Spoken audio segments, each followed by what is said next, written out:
Siba, thank you for joining us today. Just before we start, could you give an introduction to your role at HCLTech, please? Absolutely. I had the transportation sector in HCL, and the way I explain is this sector is anything that moves people and goods, anyone and anywhere. What that means, anything could be a vehicle, anywhere could be the road or the parking places, and anyone could be a fleet operator or you as a driver. So that's the ecosystem that we are responsible for.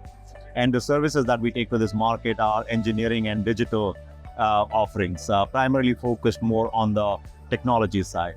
Right. It's a pretty extensive industry and area then, and today we're talking about the move to electric, which is a significant transition in the industry. Can you just talk about where the industry is and its move from the internal combustion engine, ICE, to electric? So electrification has been happening for a very long time. I've been around in this industry for just 18 years.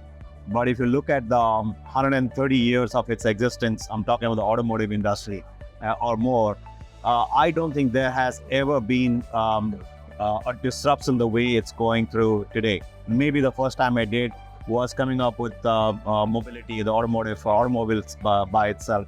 And the reason I say that is because this is possibly a perfect storm. It's not just only electrification is happening. At the same time, the vehicle architecture is rapidly changing towards being a software-driven vehicle. I think when you marry these two, that's what is completely transforming this industry. I mean, it's a disruption as well as a huge opportunity as well. And the second part of your question is the ICE, how is it transforming the industry and the impact that it's making? It has a wide spectrum of impact on this industry. If you first look at regionally, US regulatory compliance-wise is possibly not the most advanced, pushing companies to become more green.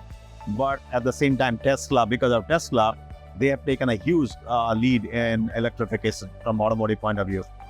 And quite contrasting to that, the other country that is possibly doing the best is China. China is also going leaps and bounds in this industry as a region. But if you look at Europe, in terms of regulations and expectations and how active they are to go towards green, Europe is the most active and has a mandate to move to a certain level of electrification by 2030. And then comes Japan. So Japan is possibly trying to figure its game out. So that's the regional impact. And obviously it has also made an impact on the traditional OEM companies. There are native EV companies like the Teslas of the world. There are new companies that are coming in. So I think it's a perfect storm, right? A lot of opportunity, but a huge transformation that's underway. Right, and you mentioned a bit of the impacts, and I'm sure by region the challenges differ, but in general, what has the impact of this move to electric had on the industry, and how have different segments evolved to kind of meet up with the requirements? It's an excellent question. When you ask that question, first of all, you look at the traditional market segments, right?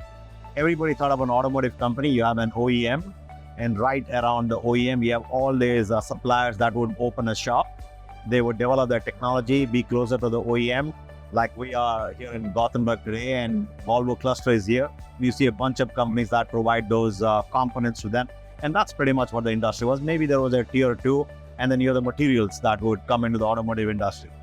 Now that itself is going through a huge transformation. The traditional OEMs, they are struggling to maintain a balance between the legacy fleet of products. At the same time, they have to move towards electrification. So they are the split between these two requirements. At the same time, because the architecture is changing, they have to develop a lot of software, and that will become the differentiation. Case in point, if you ask the market today, the perceived value inside the vehicle today, 60% of that is software, which was not the case earlier. There was earlier engine or the how the vehicle looked and the styling and all that. So that is fast changing. But an OEM is not quite ready. They were not developing that software. Now, if you look at the supplier companies, they had become a lot bigger because the OEMs would just buy their components and then integrate them into their products. But now OEMs are saying, oh no, thank you, I will do the software myself, you just give me the hardware. So there is a tussle going on, and hence the tier 1, tier 2 companies, they have to transform themselves. While these two segments are trying to transform and adjust to this new paradigm, there are new players like Tesla who are either vertically integrated or are naturally a software-driven company. So they are challenging that. And then here comes in another company from chip side. So a Qualcomm or an NVIDIA or Intel is saying, I'm not going to do only chips. I'll also give you the operating system and the platform. So they're becoming more like a tier one. So there is another set of new entrant. The platform companies like cloud, they're saying, I will not just give you the platform for data, but I'll also give you technology. And then maybe I would add one more, the consumer technology companies that are making TVs and anything that is a display, LG, Samsungs of the world, the Sony of the world. They're saying, I make this beautiful displays. Your vehicle has so much of display space. I will also give you the technology behind that. So I think that's what is an impact on different segments. And some are trying to grab this as an opportunity, like the consumer technology company and chip companies.